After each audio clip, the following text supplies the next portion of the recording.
Assalamualaikum warahmatullahi wabarakatuh. Selamat pagi, bagaimana kabarnya hari ini anak-anakku semua? Semoga kita semua dalam keadaan sehat walafiat, tidak kurang suatu apa. Sebelumnya, marilah kita membaca basmalah bersama-sama. Bismillahirrahmanirrahim. Dalam materi pertemuan yang kedua ini, Ustadz ingin mengulang kembali materi yang kemarin supaya lebih jelas dan lebih paham.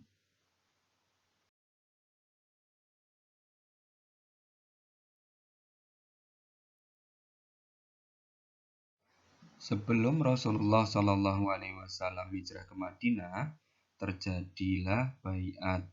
Baiat ini artinya apa? Baiat artinya adalah sumpah setia.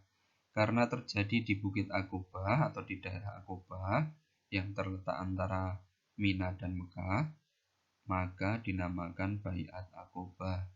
Adapun isi baiat Aqobah pertama atau baiat Aqobah ula diantaranya adalah tidak mempersekutukan Allah, tidak berdusta, tidak mencuri, tidak membunuh, tidak memfitnah, tidak melakukan hal-hal tercela, akan tetap setia kepada Allah Subhanahu wa taala dan Rasul-Nya, dan mengharapkan Nabi Muhammad SAW hijrah ke Madinah atau ke Yasrib.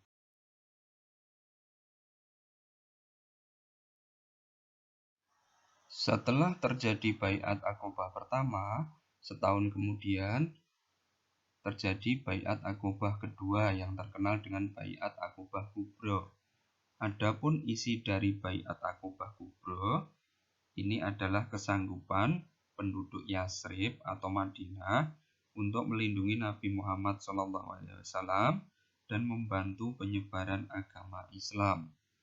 Setelah baiat Aqobah kedua tersebut, maka banyak kaum muslimin yang hijrah ke Madinah atau ke Yasrib, sedang Nabi Muhammad SAW masih berada di Mekah. Hal ini membuat kaum kafir Quraisy resah dan nantinya merencanakan pembunuhan terhadap Nabi Muhammad SAW.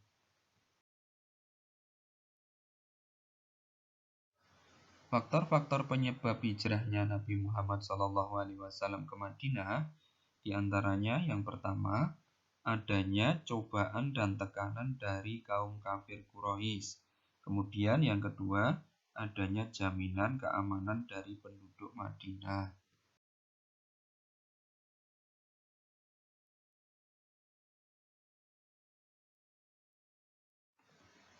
Sahabat yang pertama hijrah adalah Abu Salamah dan keluarganya.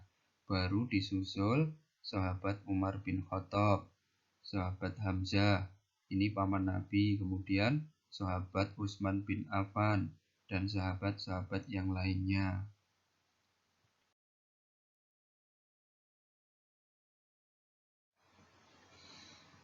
Ketika kaum kafir Quraisy mengetahui kesepakatan antara Nabi Muhammad SAW dan orang-orang Madinah atau Ansor pada baiat Aqobah, serta melihat orang Muslim mulai berhijrah ke Madinah, baik secara kelompok atau perorangan, maka kaum kafir Mekah ini merasa takut kalau Islam menjadi besar di Madinah. Oleh karena itu, mereka sepakat untuk merencanakan pembunuhan kepada Nabi Muhammad SAW sebelum beliau ikut hijrah ke Madinah.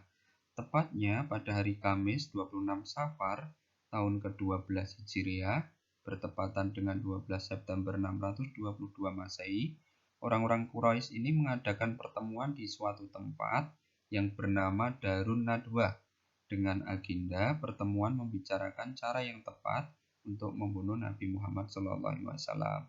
Dalam pertemuan itu disepakati usulan dari Abu Jahal, yaitu mencari beberapa pemuda yang bertubuh kekar dan kuat untuk dipersenjatai, kemudian mereka diperintahkan untuk membunuh Nabi Muhammad SAW.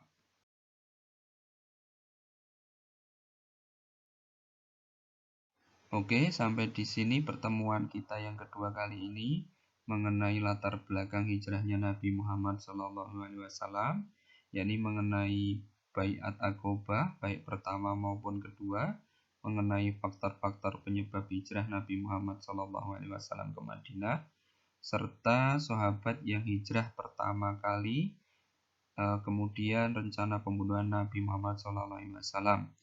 Dan untuk materi selanjutnya mengenai bagaimana nanti Nabi selamat dari rencana pembunuhan dan perjalanannya dari Mekah ke Madinah, kita nantikan minggu depan untuk materi selanjutnya. Ini kita akhiri dengan membaca hamdalah alhamdulillahirabbil alamin. Wassalamualaikum warahmatullahi wabarakatuh.